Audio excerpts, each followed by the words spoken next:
সম্মানিত দর্শক শ্রোতা, দেশ এবং দেশের বাইরে থেকে আপনারা যারা সংযুক্ত আছেন আমাদের ভিডিও দেখতেছেন এবং শুনতেছেন, সবাইকে আন্তরিক প্রীতি ও শুভেচ্ছা জানিয়ে শুরু করছি আজকের প্রতিবেদনে একজন ডিভোর্সি আপুর জীবনের কাহিনী নিয়ে আজকে সাজানো প্রতিবেদন। তো আপুটি দেখতে মাশাআল্লাহ খুবই সুন্দর, খুবই চমৎকার। ওনার গায়ের রঙ ফর্সা, উচ্চতাও ভালো আছে, পাসপোর্ট 3, স্বাস্থ্যও ভালো। ওনার পড়াশোনা বেশি দূর করতে পারেনি, 5ম শ্রেণী পর্যন্ত পড়াশোনা করেছে। উনি ওনার পরিবারের বড় মেয়ে, ওনার আরেকটা ছোট বোন আছে, বোনটি মাদ্রাসাতে পড়াশোনা করে। পরিবারের বাবা নেই, মা আছে। মা বর্তমানে একটি বাসা বাড়ির কাজে আপনার হচ্ছে আয়ার কাজে নিয়োজিত আছে, 2টা বাচ্চা দেখাশোনা করে। তো উনি বর্তমানে বাড়িতেই আপনার একটা সেলাই মেশিন দিয়ে কোনো মতে আপনার হচ্ছে নিজেদের খরচটা চালায়, ওটা দিয়ে যতটুকু ইনকাম হয় নিজের এবং নিজের বোনের খরচটা চালায়।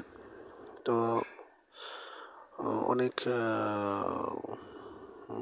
দুঃখ দুর্দশার মাঝে উনি ওনার জীবন পরিচালিত করতেছে। ওনার বাবা মারা যাওয়ার পর থেকে ওনাদের পরিবারে একটু আর্থিক অসচ্ছলতার একটা ছাপ নেমে আসে, সেজন্য ওনার মা এবং উনি দুজনেই দুঃখ কষ্ট করে আপনার কোনো মতে জীবনযাপন করছে। তো আর্থিক অসচ্ছলতাটাই হচ্ছে ওনাদের মূল কারণ। আর ওনার এর আগে একটি বিয়ে হয়েছিল, তো আপনার হাজব্যান্ড অতটা ভালো ছিল না। তো ওইখানে ওনার একটি মেয়ে বাবু আছে 5 বছরের। তো মেয়ে বাবুটি বর্তমানে ওনার হাজব্যান্ডের কাছেই আছে। ওনার হাজব্যান্ড আরেকটা বিয়ে শাদী করে আলাদা থাকে। তো ওনার বর্তমান বয়স হচ্ছে আপনার 25। তো উনিও চাচ্ছে ওনার বয়সের সাথে মিলিয়ে একজন ভালো দায়িত্ববান মনের মানুষ, পাত্রের বয়স যদি একটু বেশিও হয় এবং বিবাহিত হয় ওনার কোনো আপত্তি নেই। ওনার স্বাভাবিক পরিস্থিতি জেনে শুনে যদি কেউ আগ্রহী থাকেন, স্ক্রিনে দেওয়া নাম্বার আছে, ওনার সাথে কথা বলে নাম ঠিকানা ডিটেলস সব কিছু জেনে নেবেন। উনি বর্তমানে ওনাদের নিজের বাড়িতেই থাকে।